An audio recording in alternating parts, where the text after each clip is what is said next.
Officially কোনো ধৰণৰ notice নহালৈকে বা APSCয়ে একো আপডেট নিদিয়ালৈকে আপোনালোকে নিজেই কিছুমান বস্তু এজিউম কৰি নিজৰ প্ৰিপাৰেশ্যন বেয়া নকৰিব। নো ডাউট ৱেডাৰ বেয়া, গুৱাহাটীত যদি চাই বানপানী হৈ আছে। আজি শুনিছোঁ লখিমপুৰৰ ফালেও পানীৰ অলপমান বাঢ়িছে, বিভিন্ন ঠাইত বানপানী অলপমান হোৱাৰ আশংকা আছে। কিন্তু এতিয়াও প্ৰিলিমছৰলৈকে বহুদিন আছে, 1 উইক আছে।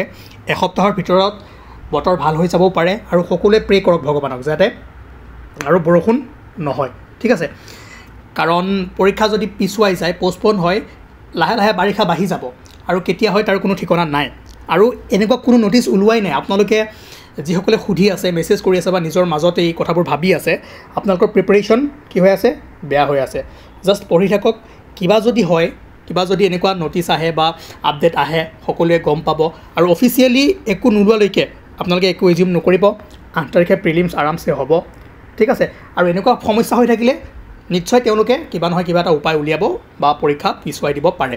আৰু আপোনালোকেও জনাব যে ক'ত কেনেকুৱা সমস্যা হৈ আছে। বহু ঠাইতে আজি পানী হোৱাৰ আশংকা আছে বুলি শুনিছোঁ। লখিমপুৰত কোনো ঠাইত বানপানী হৈছেও। গুৱাহাটীৰ পৰিস্থিতি যদি চাই, আজিও বহু ঠাইত পানী আছে, কিন্তু বৰষুণ নহ'লে কমি যাব। কালি মানলৈ এইবোৰ নাইকিয়া হৈ যাব। এণ্ড চিন্তা নকৰিব, পঢ়ি থাকক। আদাৰৱাইজ কি হ'ব, এইবোৰ ভাবি থাকোঁতেই 1-2 ঘণ্টা গুচি যাব।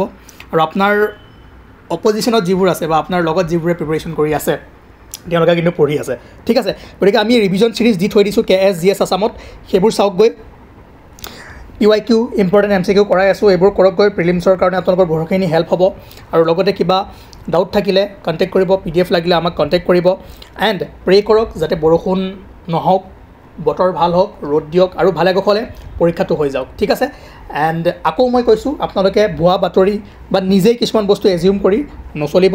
বিকজ পৰীক্ষা হ'বই, 8 তাৰিখে হ'ব। যদি কিবা সমস্যা হয় তেনেহ'লে আপোনালোকে জানিবলৈ পাব, ঠিক আছে।